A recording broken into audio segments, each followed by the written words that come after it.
நான் ஒரு விவசாயி வஞ்சிக்கப்படுவதை ஒரு நாளும் ஏற்றுக்கொள்ள மாட்டேன். அந்த அடிப்படையில் தான் 14,000 கோடி இந்த திட்டத்திற்கு ஒதுக்கப்பட்டு முதற்கட்டாக பணி துவங்கி நடைபெற்றது. இன்றைய தினம் அந்த திட்டம் முடக்கப்பட்டுகின்றது.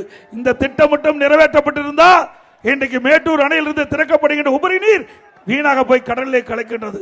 இந்த திட்டம் நிறைவேற்றப்பட்டிருந்தால், இன்றைக்கு அந்த கால்வாய் வெட்டப்பட்டிருந்தால் உபரி நீர் அங்கே காவிரியிலிருந்து திருப்பி விடப்பட்டு குண்டாறு வந்து சேரும்.